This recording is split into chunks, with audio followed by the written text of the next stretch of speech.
Hey everybody, what's up? Sergeant Procedure here, CRWC commentary.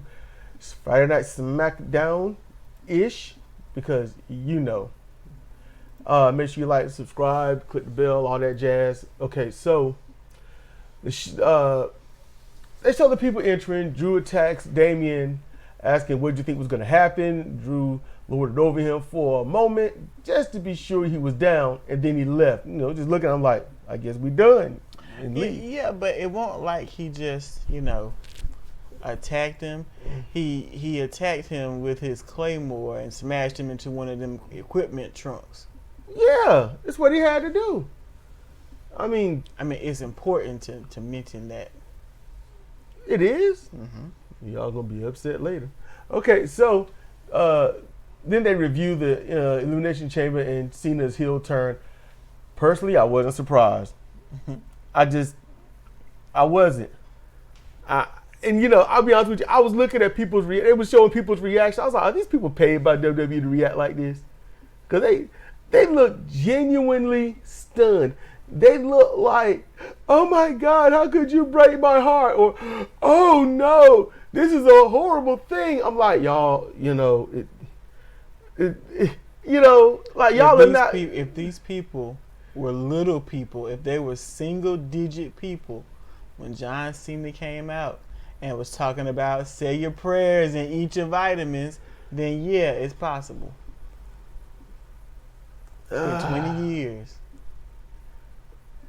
Yeah. Now, if he got to them when they're in teenage years, they like, or on up. But in them formative years are very important, even if it's wrestling.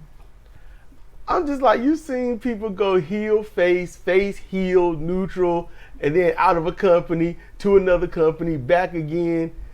I'm like, I get enjoying what you're watching and be like, oh man, I didn't see that coming. Yeah, I get that. I get a little surprised, but these people were emotionally shocked. There's one thing to be shocked. They're like, oh snap, I didn't see that coming. Okay, that got me. You did good. No, it looked like these people lost a family member. It's different. I'm like, these are the people that help fuel the WWE audience. Yeah. So they keep the lights on. Yeah. And it looked like their lights were off doing it. They keep the wrestlers paid. So let them be that emotionally invested. Keeps them working. So, okay, this is going to bring me to something of AEW, and then I'm going to move on. I listened to the Jim Cornette and them the Tony Khan thing, and they asked Tony Khan on if he's going to like do something in response to the epic heel turn by John Cena, And I'm sitting here like, that's the stupidest question. What the hell is he going to do? What? It's like, you know what? Cena just did a heel turn. No one saw it coming. Anyone that isn't watching wrestling didn't see it coming, okay? So, and they're like, what's he supposed to do? It's like, you know what? He did this heel turn, and it's all the buzz. Let me, just think about this, y'all. Think about this. Let me, Tony Khan, find something just as shocking in my company that nobody is actually over with, who does a third, if not less than the views of the WWE's any show, and buries any chance of any longevity to have a turn like that. And then the one that asked the question, I don't know what his dumbass name is or her dumbass name is, but John Cena's been around for a few decades as a babyface. So the heel turn came to people that's like, there's a belief system with those people, and it's like, well, that ain't gonna happen because he's my good guy. Mm-hmm. And so, how in the world can Tony Khan build somebody up from Elimination Chamber to Dynamite and then make that much of a quote unquote impact or shock value? Just think about how dumb that is to ask that question. IBM just launched a new computer that has 45 gigs. That's the memory, 45 gigabytes. It's got Apple, what are you going to do? It's like we just found out yesterday that this happened. What are we supposed to do? Like just come up with some crap overnight? Nothing we can do. Not right now. So shut up with the questions. Yep. Look, I'm gonna tell you. I'll be done with this, but AEW doesn't even have an actual identity. It's a name. It's people out there doing stunts. People that get over and then buried by booking, and then people who have the potential to be worth something that then get put on the shelf. And then people, just because they're friends with someone that's no longer in the company or someone that's never been in the company, but by that name, that person has a stigma, so then they get buried and left out. So AEW like a has giant nothing. high school. Yes. So don't expect anything decent to come out of AEW. If you look at the pinnacle of their matches, it was the cage match of Ospreay and Fletcher. That fake ass match is the best that they can do. And he's on another level. That's Ospreay. I'm on another level. And that's him. That's his another level. That's backflipping off of a 20-foot high cage, and that's not the finisher. A brain bust on a steel chair is not a finisher. A brain bust is not a finisher. Styles Clash is not a finisher. A tornado off the top rope is not a finisher. Sky Twister Press isn't a finisher. Liger Bomb, Dragon Bomb, not the finisher. Stormbreaker, not the finisher. But the hidden blade into the Misawa driver, as I'd rather call it, or Misawa Bomb, that's the finisher. That fake ass match is the highest. That's on another level. Yeah, all right. Yep. And you know, that's on another level. And then we get to Randy Orton, who comes out. He calls Cena a bottom for the Rock. Thus, the new meaning of rock bottom. Something so simple, so clever in that has more impact than that whole match that I just called out. Those simple words in about 15 seconds, that had more impact than a whole damn 20-some minute bloodfest match. Mm-hmm. After women, well, they couldn't menstruate, so they just bled all over their face, trying to break the Muda scale, which just made it look atrocious. And the Muda scale can't be broken when you do it fakely. Just saying. Just saying, just so they can have a almost lesbian-like Hollywood ending, because we died on each other's bodies. It was poetic. It was beautiful. I want to like AEW, but I can't. So, you know, because they won't let me. Mm-hmm. They won't let me like them. That's why I listen, because when I watch it, I see that crap and call it out. So there you go. And as I was told multiple times, if you don't like it, then why are you watching it? So I'll listen without watching. Pay-per-view, I'll watch most of it while working on Moves and Fire Pro. That's what I do.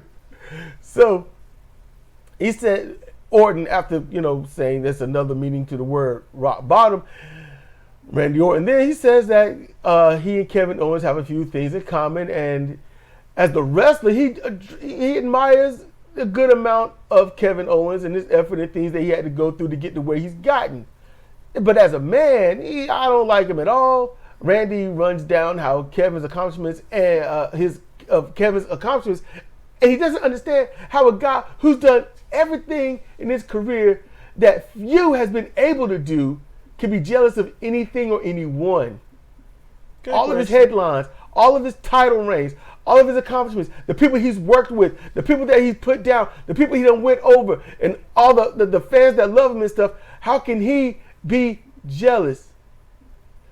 So Randy says that Kevin has pissed him off. You done pissed me off. Yep. I was like, that was one of the realest times I've heard Randy say something. That the word choice. Because you think about Randy's career, he would never say anything like that. Nope, but he's older now. Yep. His daddy's coming out of him in his face first. The thighs are all Randy's. Randy did not miss thigh day. He has no thigh gap. Randy looked like if he put a head scissors lock on you, you are done. Randy comes out to the ring, thighs first, and the rest of them come later. He could get that over if he did if he was doing head scissors like that. You know, he could get that over because the women would love it. Very, very few of the guys would love it. And me, I would be marking out because I'm like, this dude's head is about to pop like a grape. So, a muscadine grape. And pop with ooze. Yeah. He says he stood over Kevin after the Ace Crush and it wasn't good enough. And he said the voices started talking to him again and the fans popped. Yep. For that. They popped for that. Reference his song, reference to a time where he was a heel. And I think he also used it back as a babyface, but I won't watch it way back then because I was so bored of it and didn't want to see any stupid stuff. And he didn't have the thighs, so what's the point? I don't care about no damn. Anyway, I'm not talking about them or you. I'm talking about me. What about you? There were no thighs, so what's the point? How was he walking to the ring with no thighs? So he wasn't just hips and knees? Was he Cotton Hill now? Yep, hips or knees. That's it. He had to get thigh implant. So the fans, they mark out for that, which is good. Thigh implant. He probably do that today. It's going to look weird, but he'll walk. And he says he's wanting to kick Kevin in the head so hard his family wouldn't even recognize him. And then Randy basically vows to obtain the punt kick upon him, and the fans are enjoying that. I enjoyed it. It was a good promo. Piper Niven loses to Tiffany Stratton. Funny how Tiffany pinned. She pinned her, but she just rolled over her body doing the 3 count. Trying to pin her, she just rolled over. I was like, oh my goodness. Over her body. I'm glad the ref was able to count 3 fast. But I'm going to tell y'all the rules. It used to be that you could do that, but traditionally now, way before the Attitude Era, but past the 60s or late 50s, the wrestlers must be settled before the pin can be made. The shoulder blades, not shoulders, but shoulder blades must be on the mat. So if you go on those rules and you watch back to a lot of the wrestling, when they just kind of throw an arm up in the air, they shouldn't have been pinned. Yeah, they should have been pinned. Oh, I'm thinking about the ones that's when they go for the pin, it's not set. Yeah, they just kind of still moving on them and stuff. You shouldn't have been counting. But then the ones that just kind of shoot an arm up but not get the shoulder blade up, they should have kept count. So if you go on traditional rules, there's a lot of things that would not have happened. You know, no, I'm not trying to blast the wrestling company. It's more like just think about it for some fun's sake. It's just some funsies. That's all this is. After the match, Flair enters with a nasty chop block on Stratton, mimicking her father, which was good, and then puts her in the bridging figure 4 grapevine. Then she broke the hold when she was good and ready. And Charlotte had a nice bridge. It was high. She is so thin. She is egregiously thin, but she makes it work for her. It's like just bending a pipe cleaner in half. That's what the bridge look like. And not body shaming, no, but it's just pointing it out. Yeah, and so what her thinness allows us to be able to do, especially with this move. I want y'all to know, all right? Now, we're just saying that she is thin. She's scrawny. She is. She's mini ripped. That's what Charlotte is. She's got her father's body, and I mark over that. I'm like, I just love seeing those genetics in action. I love it. What I want y'all to understand, when you watch Charlotte, and Charlotte's good. She's great in that ring, yeah. But you hear people put her over. And then those same people will talk about others who got more mass than her on her body, but then say they're painfully thin and they need to gain some weight. Just that compare and contrast, you call them out on their bullshit. Call them out on it. Because it ain't fair to demonize one for being so skinny, but then say Charlotte is just great. Yeah. That's not fair. That's all I'm pointing that out. So I ain't body shaming. I'm just pointing out the bullshit with some people. All right, so next, Nick Aldis, he does a chart to explain the tag team division storyline, which is needed for those who have not followed or felt like they needed to care. This was good. It can be seen as insulting, but there's a lot to follow and get updated on. It's a lot. And he's like, see, simple. And he moved. I'm like, no, it ain't. No, it ain't. Like you're trying to connect somebody to somebody's. That's what it looked like. So then we get a number 1 tag team triple threat match: Motor City Machine Guns versus Los Garza versus Pretty Deadly. For those across the pond there, or Pretty Deadly, or the way they Pretty, which has no I, it's an E. Pretty Deadly, not pretty. Just saying. But Pretty Deadly, they win, defeating Motor City Machine Guns. Thus, Los Garza never lost and can have a gripe about it later on if they want. So they can use that. So they got fussed at. Los Garza got fussed at by their leader. I don't know who his name is, but he's fussing at them. And I'm thinking to myself, okay, no, they didn't win. But dude, we've only seen you wrestle once in like months. And the rest of the time, you're just walking around in the dang suit. They could have easily said to him, how you going to fuss at us? At least we was out there trying. We didn't lose and we didn't win. But when was the last time you won, period?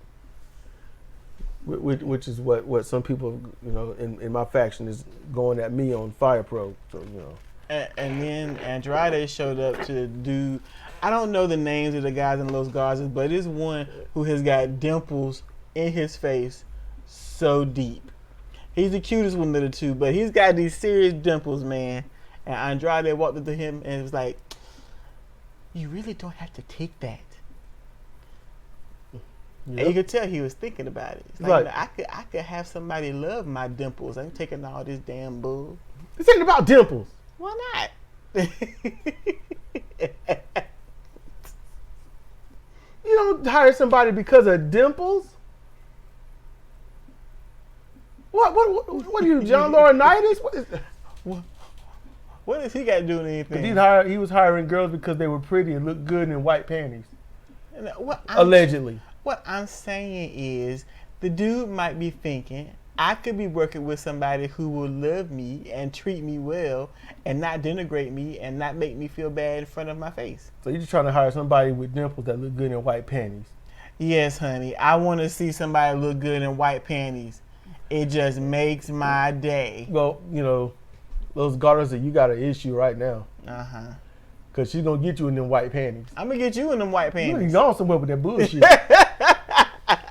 We can break up right now, and I just live on the street. Damn all that. You sucking air. Ain't nothing in there. What? It's enough liquid to get flavor. What?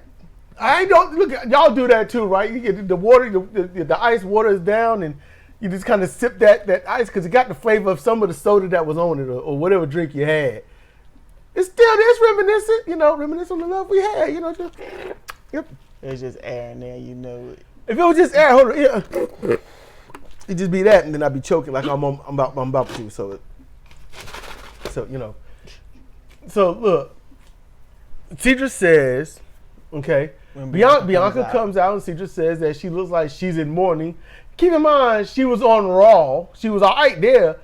But now on SmackDown, she's upset. It's like, so you just pick and choose when you're going to feel the way you feel. I mean, but she was on Raw, and that was about business. She had to, okay, I'm here, I'm watching the match, see who I'm going to wrestle, okay. But back at SmackDown, it's at home. You see, if you got issues at home, you don't go to work weeping and stuff. No, you got to work. And when you come back home, it's like, man, it's hell here. You are struggling to get this right, ain't you? I just did get it right. Because no, look, that'd be like if our daughter wake up and she's just bright and bushy tail here, go to school, miserable, cause all levels of trouble, getting all kinds of fights, and then come home all bright-eyed and bushy tail, and it's like, what is this all about? She may not want to be there. Jekyll it and hide it. And she came home to where she wanted to be, and she's happy. Folks do that. You want to make us miserable all day long. I understand, but I'm just saying, I think it would have been better if for Raw she came out in her garb and just looked like she's not happy. She's not happy. She's just unhappy. But then, you know, she's like, "Hey, I'm gonna cheer for you, EO. You know, go, yay! Not yeah, rally. No, she's, you know, yeah, go, cheer. You know, yeah, get your fight back. It just looked like she's thinking like, you know. But it might have been a reprieve from all the bull on SmackDown. She ain't got the SmackDown. It was Elimination Chamber. And then it's like, no, my friend, I'm freaking out in the cage. I carry this emotion throughout the match. Perfect, might I add. All right, perfect. And then go to Raw a couple of nights later, and it's like, that Chamber stuff never really happened. That didn't happen. And then SmackDown, it all happened. Yeah, because they got to do a thing. They had a different thing to do on let's be real. They had a different thing to do on Raw. It's his own. I guess that's why they call it the WWE Universe. Yeah. It's every episode is its own thing. And it only comes together when it comes together. And that's it. We would demonize AEW for doing something this dumb, though. I'm just letting you know. I'm just letting you know. That's probably what it was. Maybe they got different writers for the different shows. They do. We'll have Bianca come on and she'll cheer them on. Okay. So she's not a fixture, so they didn't give a shit. Okay, so she mentions it's hard to be happy when two of your friends are fighting. And she just says no one. She's like, no, one was fault. Yeah, Naomi got fault. She did not do any fighting at all. She stood there and she got fault. Then she laid there and she got fault. And then she got carted off after she got fault. Yep, Bianca can't believe Naomi would do anything like that. Naomi is not texting her back, and Jade isn't talking to her. So Bianca calls Naomi out to talk, and she does come out wearing black with a neck brace on. It was sparkly. Yep, Naomi talks about who helped Bianca in her times of need, but she won't answer the question while the fans what her. So that means they don't respect her at this juncture. Mainly because to the fans, Jade can do no wrong. Jade came back after a quote-unquote hiatus, blasted the epic babyface, almost the female John Cena of this damn thing. Mm-hmm. And the fans was like, yes. Because there was probably like a fight. Yeah, all the crying and stuff. That's why that scene wasn't working, because it should have been in I don't know, a TV movie somewhere. You mean the one I'm about to get to, or? Oh, the crying and shit? Because you talking about it. They were crying up to that point. Yeah, they were, won't they? Yeah. And I was like, okay. But here's the thing, you could tell they was trying to muster it up. They was trying to bring out those emotions and stuff. They was trying. And Naomi did a good job leading into the crying fest, because it's like, we're breaking up. And I was like, she's doing good. She's got the choke up sound. She's got everything going right. Just, you know, no tears. You know, Tropic Thunder, you know, no tears. Naomi had tears. Not at first. She got them. They got to audition for a Lifetime movie, y'all, for real. They trying to y'all get paying attention. The only thing is they're missing the man they hate. That's all they're missing. So Bianca wants her to talk about Jade, and Naomi starts her heel turn. You know, and Naomi's like, and I like how Naomi did this. She's like, you know, I did all this for you. And it wasn't that heel version of it. It was that baby face of, I support you.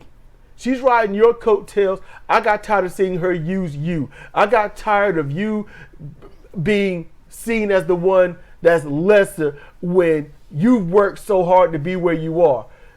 Naomi did a good psychological job right there. I thought she did well. Mm-hmm. It made sense. It flowed with their history.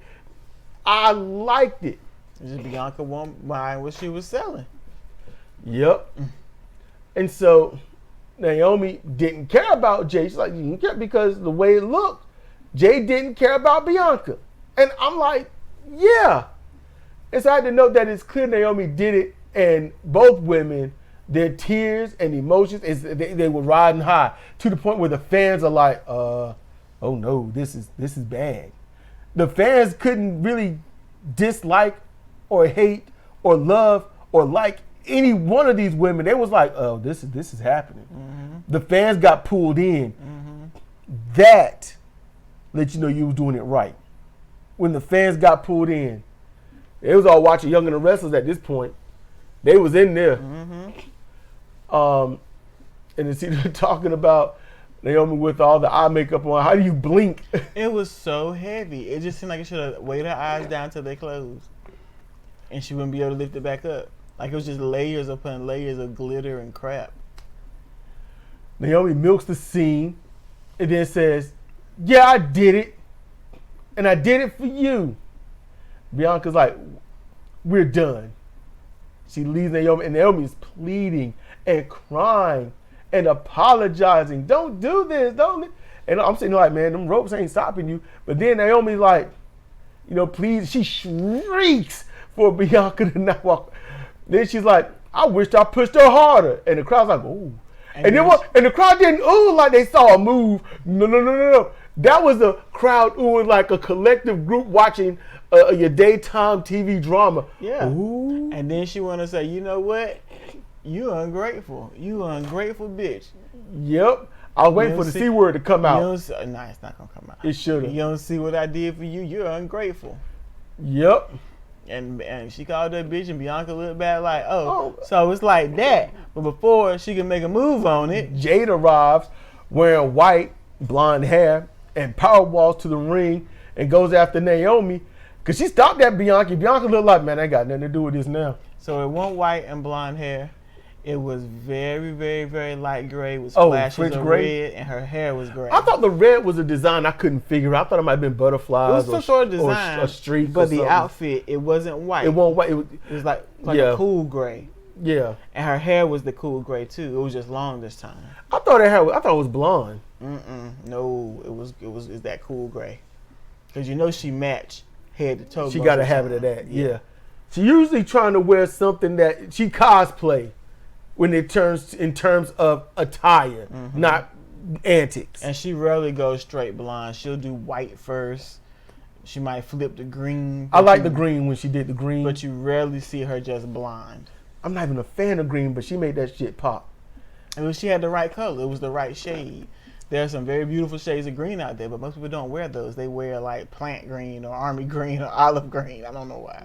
Really? Naomi tries to run. But I was like, if you try to outrun this woman, she gonna catch you because Jade can run. In them heels, she can run. Like in Boondocks, she can sprint in them high heels. Yeah. And she tries to run. Jade catches her, beats her down, posts her, beats her in the ring, hit her finish, and had to pull herself out of doing the whole antics when she gets her finish on, roll them over, lean back. She had to pull herself out of it. I like that. That means she is seasoned with that move. And afterwards, she looks over and she starts trash talking her. She squats over her and starts trash talking to her like she just whooped her on the corner in the hood. Loved it. And they had a perfect camera angle of it. Perfect camera angle. Loved it. And I had to know that Bianca and Naomi's breakup affected the fans to the point the fans tried to reverse kayfabe the situation to avoid having feelings about it. Because they was into it. They was quiet. It was like, oh man, the fans were messed up. And then it was like, yeah. And they tried to do a few whats or whatnot. And it was just like, no, it looked too serious. It looked too real. So they did a good job. Now, tonight, since we're doing this a week late, I'm wondering how they're going to push this. Because Naomi has been one of the best mid-card, top-tier jobbers in the women's division. So, how they gonna do this? That's the question. How y'all gonna make this look like she's worth something? Because she can't beat most of the women unless it's to get into a title picture to lose. And Bianca is always title ready. So most likely. And Jade is like, look, I pre-won. I'm just trying to get the situation over with. I think it's probably going to be Naomi and Jade at WrestleMania because, Bianca, her dance card is full. And Jade put her out the Elimination Chamber. Then she comes to SmackDown and just beasts her. There is no WrestleMania match. There isn't one. You can't put Tiffany Stratton against Batista in his prime. You can't do that. That's about what it would look like. So Naomi's gonna have to go full heel. She's already started it. We know what she did. She's explained it. She done called her homegirl a bitch. So all she's got left now is to take the fight to Jade, because she looking like, meat pasted wuss right now. Naomi is gonna have to. They gotta let her turn it up a notch. Show stuff that she hasn't shown before. She's gonna have to start hurting Jade and others. And they're gonna have to put her as a contender. And I mean a contender. They got a month. They got a month to get it done. Yep. And they can do it. You're not erasing her past. You're just showing that her past wasn't her. But you can't start this and then be like, okay, you beat her down, it's over. Now, it being women, I can see them just hosing it like that. But because they've reintroduced Jade, and even if her wrestling isn't stellar, her look and her appearance, her delivery, her speech is. So I don't think they want to just slack off, maybe. We'll see. I'm hoping they can do something positive with Naomi. Maybe now that she's healed, they can use her. Charlotte would have to lose at WrestleMania, and Naomi would have to go on to win at SummerSlam.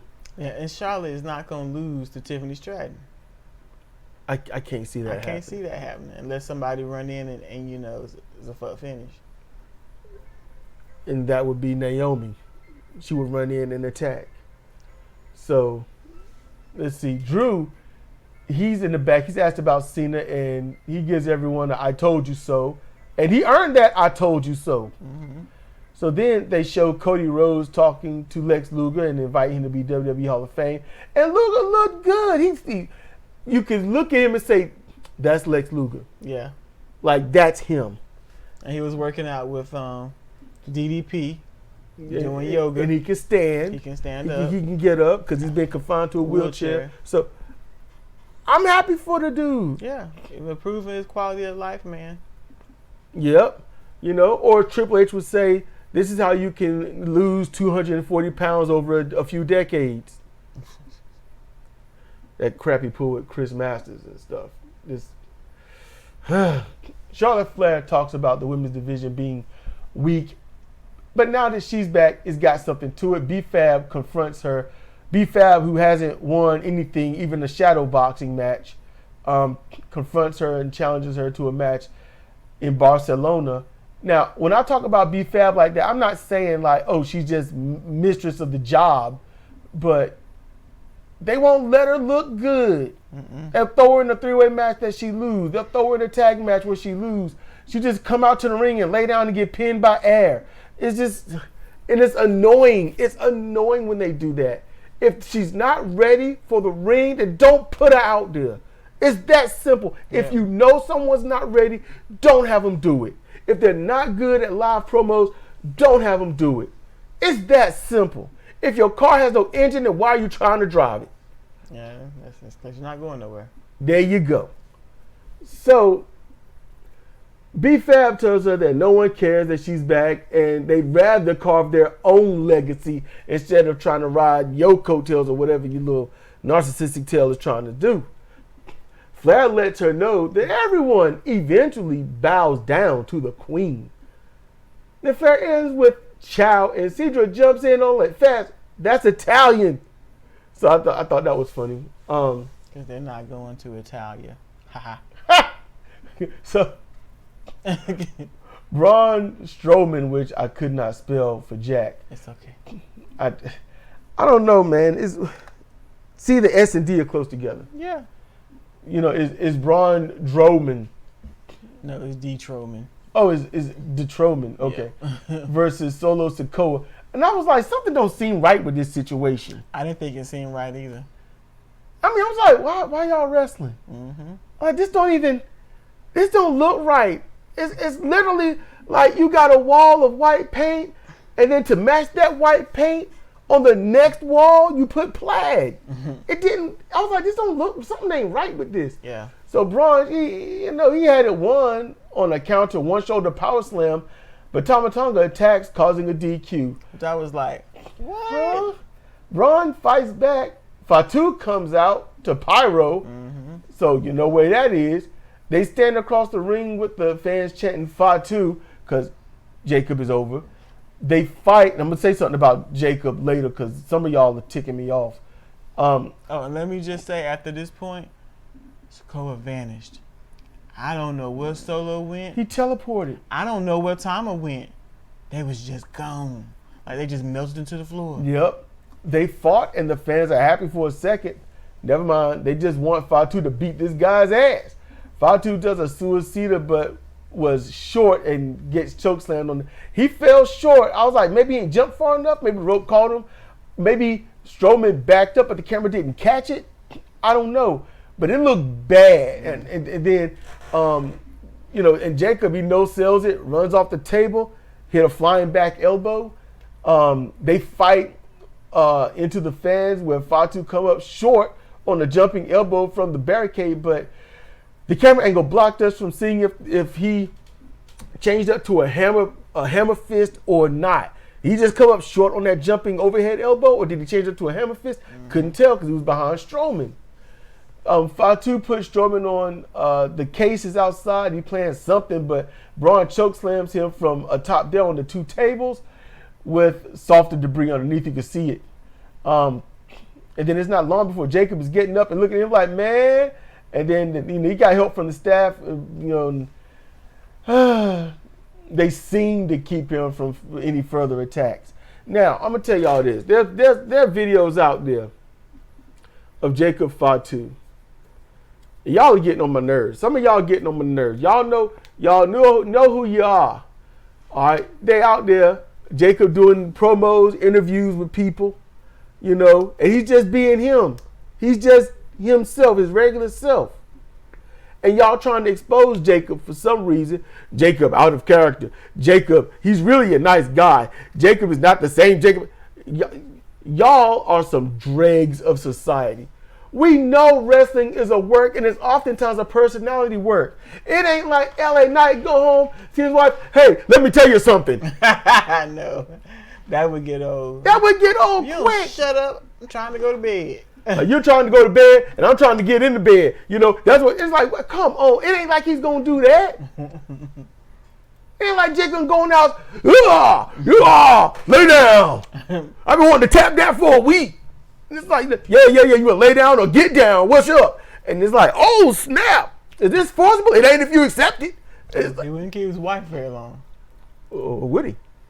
I don't know what she's into, He might go home and she might be like, you don't get past that threshold if, you got to do the whole Jacob wild out thing. You do the boogeyman taunt, the little strut, because he loves that. I was wondering why he was doing that, and I called that out a while ago. Yeah. I was like, it's like the boogeyman. And then I saw the clip of him meeting the boogeyman, and he was marking out.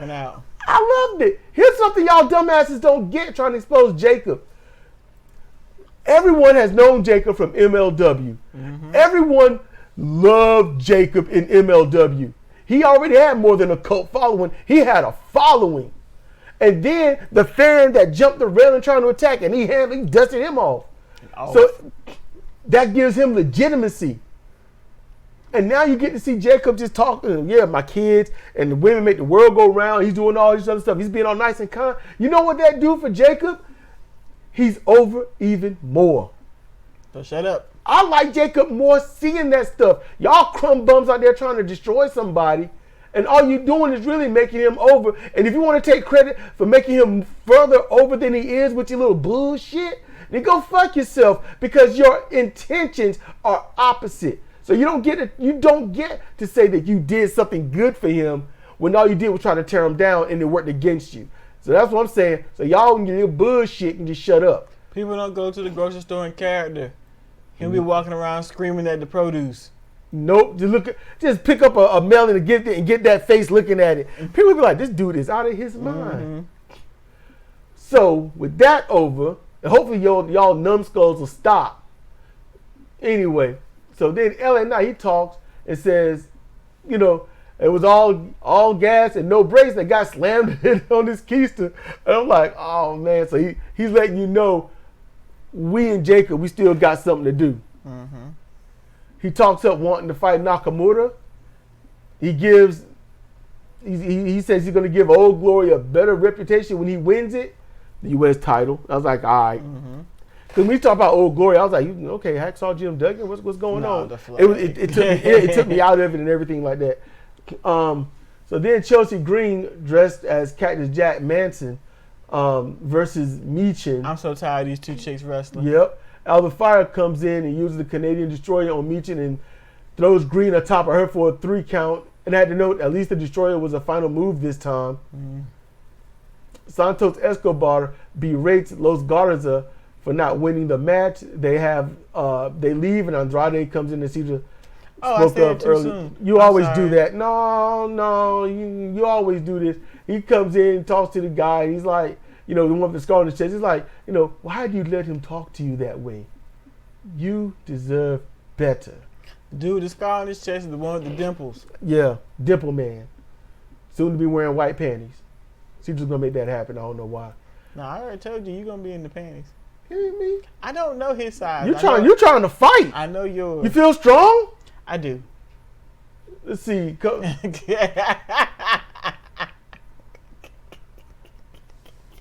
Cody Rhodes comes out, and he has a swollen eye, and it's ugly. The fans chant Cena sucks. Cody said, because they got to support Cody. Cody said, and I'm like, you know what? Cena could easily just be like, there are times when I come out here and I'm all for y'all, and then y'all was chanting against me. You threw my shirt back at me at ECW's One Night Stand, and the point y'all was booing me all the time. You know what? I held that for this moment to get back at y'all. Cena could do that. That's been 20 years. Don't matter. Man, you been in that injury for 20 years. Yep. You need to call somebody. I'm just saying. He could do it. He say that. He'd be like, you threw my shirt at me at One Night Stand for ECW, and the whole crowd be like, I don't know what you're talking about. Yep. Like, what, huh? What? Were you alone there? We haven't heard of that. That's how long ago it was. Now look, if Cena wins, we riot. A real ECW crowd would have actually done it.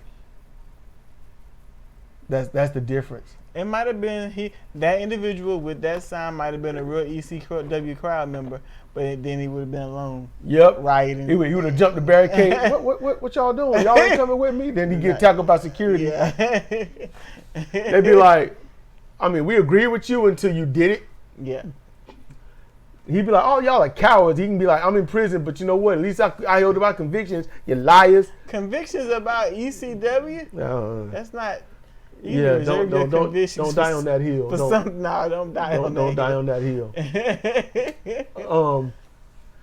So Cody says that his daughter asked what happened in his face. He was like, I just told her Cody lied and I ran into a wall. I gotta interject. When kids ask you questions like that, it is so blunt and upfront. She was probably like, Daddy, what happened to your face? Daddy, your face is ugly. What happened? Yeah, something like that. Then he's like, dang, just ruined my whole life. But she's 4. She's probably like, Daddy, face. It's like, oh, baby. She probably spoke very clearly. Why you all jacked up, Dad? Why you look like that? Our child has embarrassed us asking people very clear questions when she was 4 and 5 years old. And she was asking me nothing. She was asking you. She didn't ask us. I said people. Other people. I try to put that out of my mind. Because it was embarrassing. It was embarrassing, y'all. I'm not even going to BS. It was embarrassing. The lady was very cool about it. Yeah. She was exceedingly cool about it. Okay. But we were mortified. Yeah. Yes. So.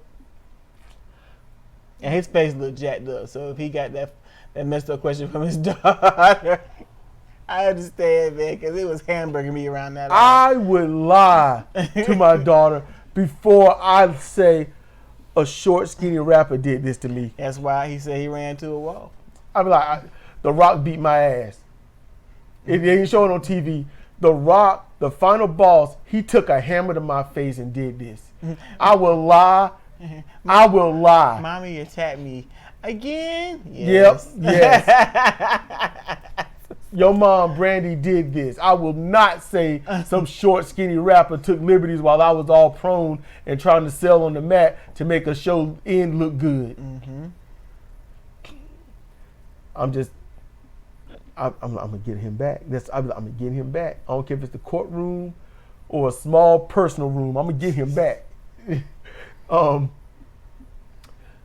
And so Cody talks about how he felt about Cena and his slogan of never give up, but he did give up.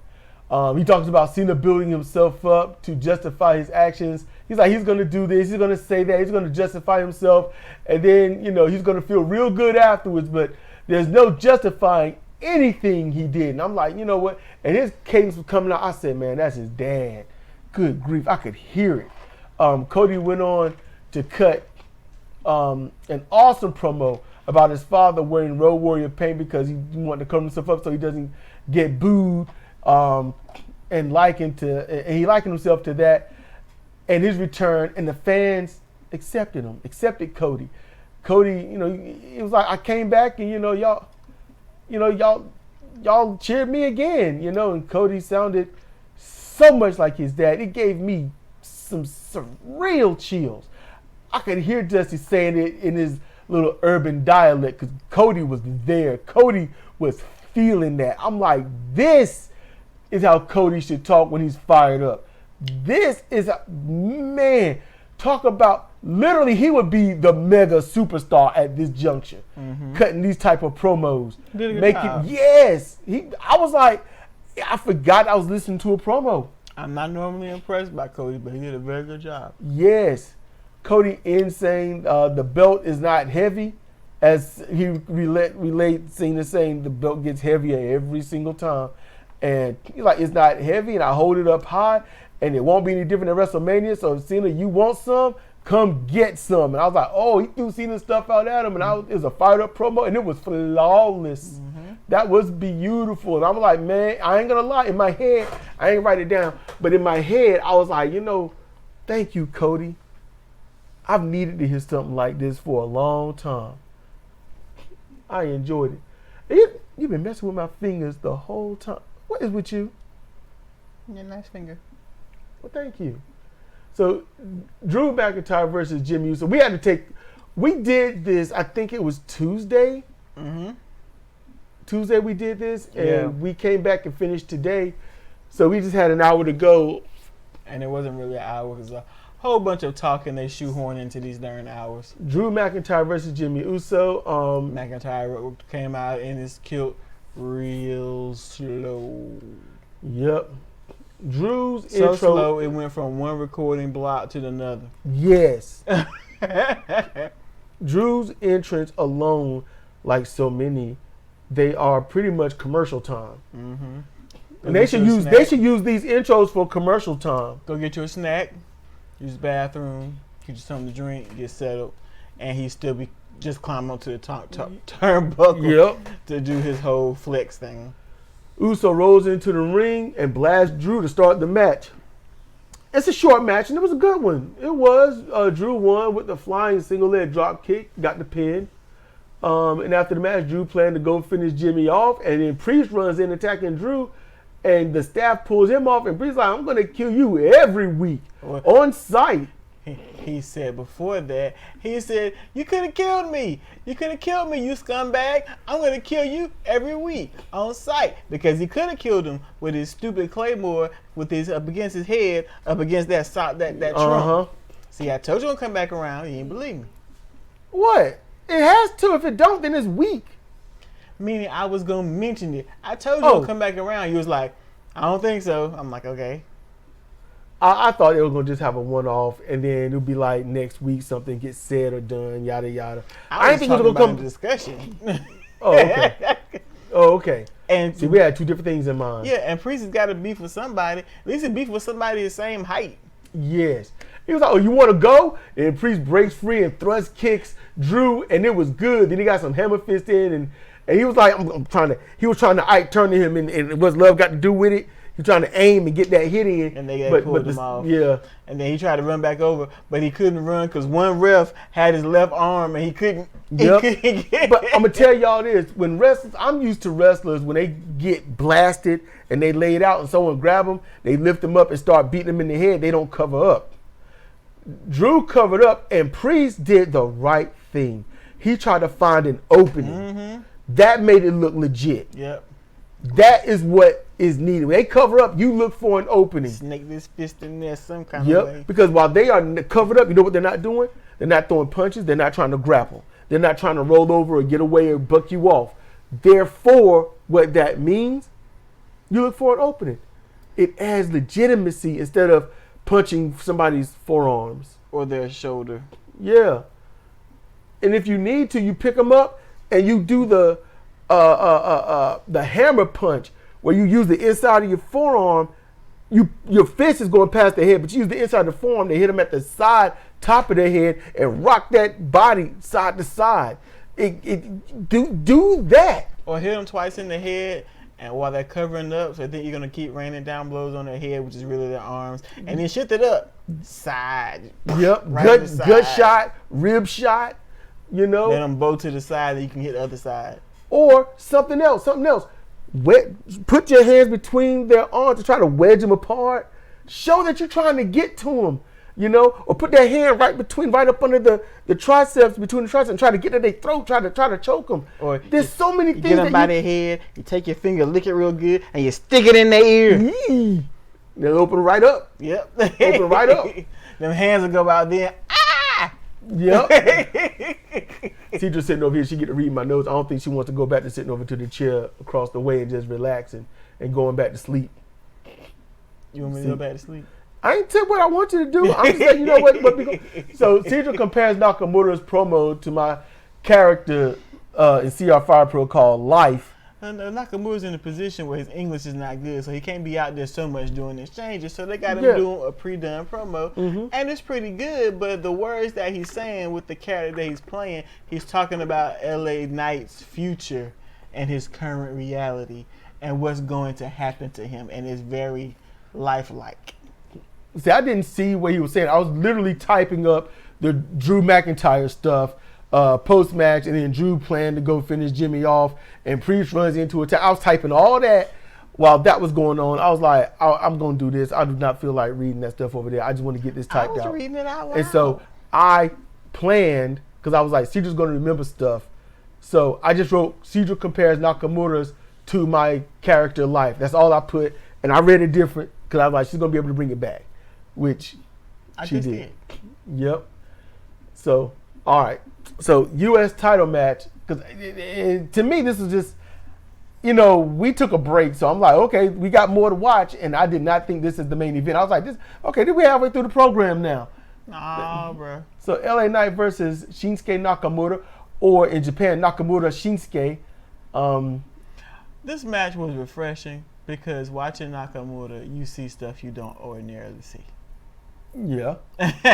And, you know, so it was refreshing for me. And I was trying to figure out, what's going to go wrong during this match? I knew Knight was going to win this one. It's a TV match. The belt's not important to the company. It's just a holdover from WCW for those that don't know. Well, what they make a new belt for then? They don't care. Whenever it was new. This WWF into WWE, they had the world title, intercontinental title, tag title.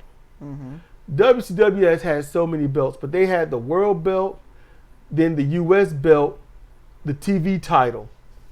They had the world tag team, US tag team. They had the 6-man tag team. They had eventually the cruiserweight. And eventually women's, right? They had a women's. And I think that's about it. So that's what they was working with. So they brought a few over, you know.